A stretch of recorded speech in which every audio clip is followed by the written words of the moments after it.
Hey guys, I I want to take a second and I want you to hear this in the spirit in which it's intended. And I want you to hear that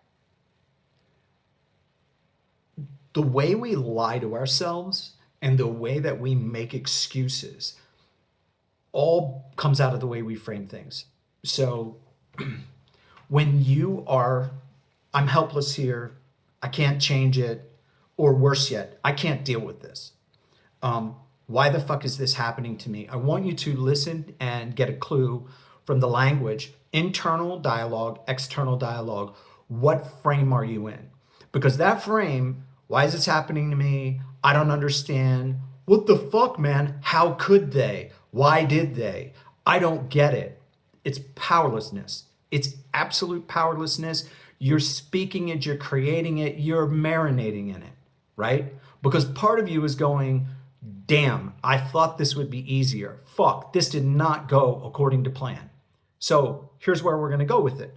You have a choice to make here and now as to whether you can get perspective. Perspective is attained with a conscious decision to move backwards and objectively see things. So this is where the power of stoicism comes in, because we're dealing with doing the right thing, not doing the emotionally charged thing, which is a tenet of stoicism. And it offers you the opportunity to reframe things, because remember, hardcore truth here, it is not what is happening to you. It is your interpretation of what is happening to you. It is not what's transpiring. It's what you are doing. And a lot of times, fucking own it. The story we tell ourselves as men is a story of, oh, it's finally all caught up with me, born out of guilt and shame. Oh, I can't believe they did that to me, born out of feeling of, if I do all the right things, no one will betray me, which you're actually saying no one else should have agency. I did all the right things. I dotted the I, I crossed the T. Shouldn't everybody be wonderful to me? No, that's not reality. I'm going to say it again. That is not the real world. That is not the real world in which a man functions. People will still disappoint you. They will betray you. They will come at you in ways that you're like, the fuck? Because they dropped the mask and now you're surprised? We cannot afford to be naive as men. We cannot afford to be that naive. We simply can't. We simply can't. And I want to explain something that I think is really, really, really fundamental. And I'm wrestling with this. So when you hear me talking, remember, I'm listening as much as I'm speaking. We need to stop trying to cure the human condition. We spiritually bypass. And you can use the cross, you can use meditation, you can use language, you can use a book. You pick it. It's A Course in Miracles. It's the Dhammapada. It's the Bhagavad Gita. It's the Christian Bible. It's any of those things. It can also be trying to psychoanalyze everything. And we go down rabbit holes of either trying to solve or, respectfully now, I'm not talking about dealing with our wounds and our trauma, right? What I'm talking about is expending an enormous amount of energy, time, and attention that we could be putting into changing and growing by accepting the reality as we are being handed it and recognizing that we are trying to deny that reality and we are using spiritual language to do it. We are using behavioral side steps, bypassing, and we can talk about attachment styles. We can talk about avoidance. We can talk about anything you want to talk about. If you want to talk about neurodivergence, all of those things being taken into account, guys, we're still responsible for living our lives. We still need to, at some point, lovingly and firmly deal with it, right? This is not about abandoning ourselves. This is not about beating ourselves up to get a result, because we've tried it, right? You been there? Beat yourself up, beat the shit out of yourself to try to get a result? Doesn't work, right? We've tried the addictions in all their varieties. We've chased dopamine in all the forms. How does that work? We've given our power away. Anybody win on that side? I sure the fuck didn't. So what does it come back to? Fundamentally, what it comes back to is this. You need a sitting practice, and it needs to be daily. It's not optional. Your nervous system, your mind, and your body are up against a maelstrom of change and uncertainty, and you must be a grounded man. You don't have an option there. No fucking option. It just isn't possible.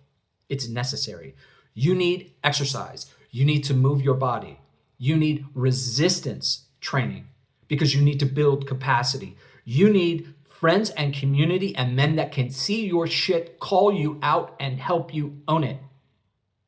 I'm going to say it again. They see your shit, they call you out, and they help you own it. No one is coming. There is no magic wand or silver bullet that will cure this. It's called growing up. It's called owning our lives and the outcomes. Wow, dude, seems pretty heavy.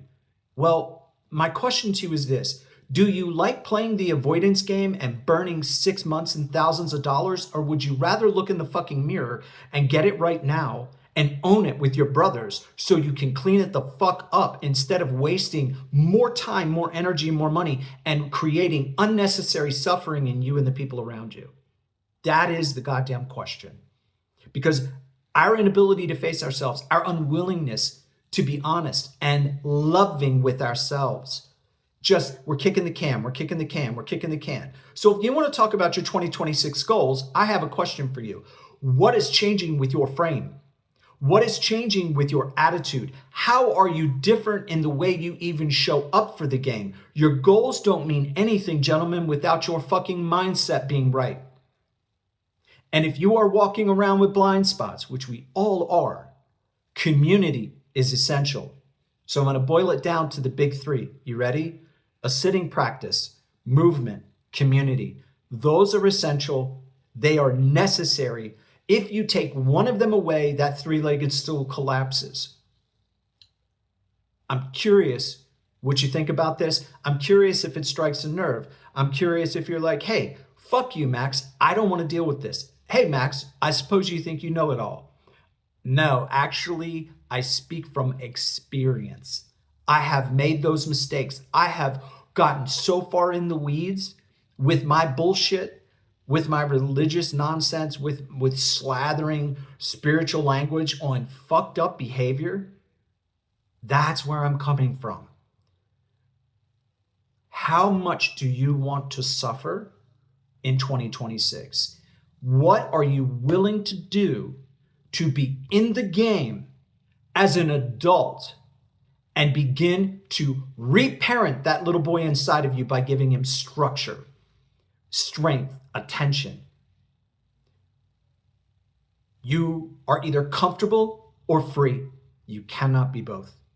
You cannot be both. If you create a cushy comfort zone, you will stagnate and you will go to sleep. That is what will happen. Or you step in to a place of transformation, deepening, and growth, and you say yes to what's possible. It's your choice. Make it wisely.